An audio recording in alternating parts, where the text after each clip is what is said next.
Prime 9 కి స్వాగతం. హైదరాబాద్ అంటే చార్మినార్, బిర్యానీ, ముత్యాలు మాత్రమే కాదు, ఈ నగరాన్ని ఆర్థికంగా నిలబెట్టిన మరో చరిత్ర కూడా ఉంది. ప్రతిరోజు వేలాది మంది అడుగులతో కళకళలాడే లక్షల రూపాయలు కాదు, కోట్ల రూపాయల వ్యాపారానికి వేదికగా నిలిచే బేగం బజార్. ఇక్కడ ఉదయం మొదలైన సందడి రాత్రి వరకు ఆగదు. కూలీల పరుగులు, ట్రాలీల శబ్దాలు, మసాలాల సువాసనలు, స్టీల్ పాత్రల మెరుపులు, వ్యాపారుల బేరసారాలు ఇవన్నీ కలిసే బేగం బజార్కు ప్రత్యేకమైన గుర్తింపు. కానీ ఈ బిజీ మార్కెట్ వెనుక 400 ఏళ్ల చరిత్ర దాగుందని మీకు తెలుసా? ఒకప్పుడు ఏనుగులు తిరిగిన ఈ నేల ఈ రోజు దక్షిణ భారతదేశంలో అతిపెద్ద టోకు వ్యాపార కేంద్రాల్లో ఒకటిగా ఎలా మారింది? ఆ ఆసక్తికరమైన కథను ఇప్పుడు తెలుసుకుందాం.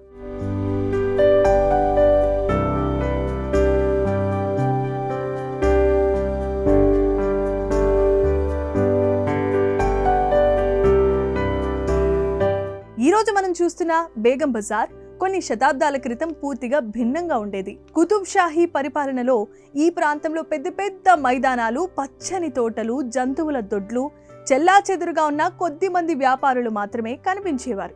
ఆ రోజుల్లో వ్యాపారానికి ఒక స్థిరమైన కేంద్రం ఉండేది కాదు. దాంతో వ్యాపారులు తమ సరుకులను ఒకే చోట విక్రయించే అవకాశం కూడా ఉండేది కాదు. అప్పుడు పాలకులు ఒక విషయాన్ని గుర్తించారు. ఒక నగరం అభివృద్ధి చెందాలి అంటే దానికి బలమైన వాణిజ్య కేంద్రం తప్పనిసరి. అక్కడి నుంచి బేగం బజార్ చరిత్రలో ఒక సరికొత్త అధ్యాయం మొదలైంది. అసఫ్ జాహీ కాలంలో నిజాం అలీ ఖాన్ భార్య ఉందా బేగం వ్యాపారులు ఎదుర్కొంటున్న ఇబ్బందులను గమనించారు. వ్యాపారం పెరుగుతోంది, కానీ దానికి తగ్గ మార్కెట్ మాత్రం లేదు. అప్పుడు ఆమె ఒక గొప్ప నిర్ణయం తీసుకున్నారు. వ్యాపారుల కోసం ఒక విశాలమైన భూమిని దానం చేశారు. ఆ ఒక్క నిర్ణయం వేలాది కుటుంబాల భవిష్యత్తుని మార్చేసింది.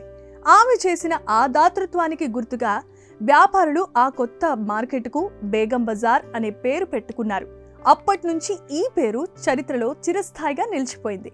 అంతకుముందు ఈ ప్రాంతాన్ని ఫిల్ఖానా అని పిలిచేవారు, ఎందుకంటే ఇక్కడ రాజకుటుంబానికి చెందిన ఏనుగుల శాలలు ఉండేవి. కాలం మారింది, ఏనుగుల స్థానంలో వ్యాపారులు వచ్చారు.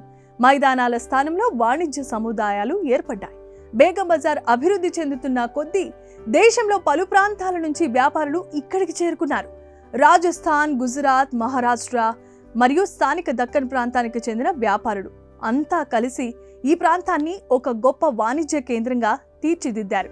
వివిధ భాషలు, వివిధ సంస్కృతులు, వివిధ సాంప్రదాయాలు ఒకే చోట కలవటంతో బేగం బజార్ హైదరాబాద్ ప్రసిద్ధ గంగా జమునీ తహజీబ్కు ప్రతీకగా నిలిచింది.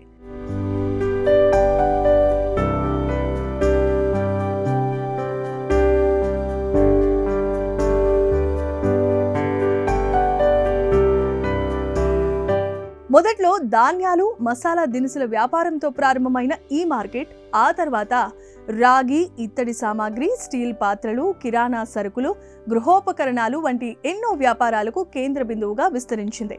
నేడు దక్షిణ భారతదేశంలో అతిపెద్ద హోల్సేల్ మార్కెట్లలో ఒకటిగా బేగం బజార్ గుర్తింపును పొందింది.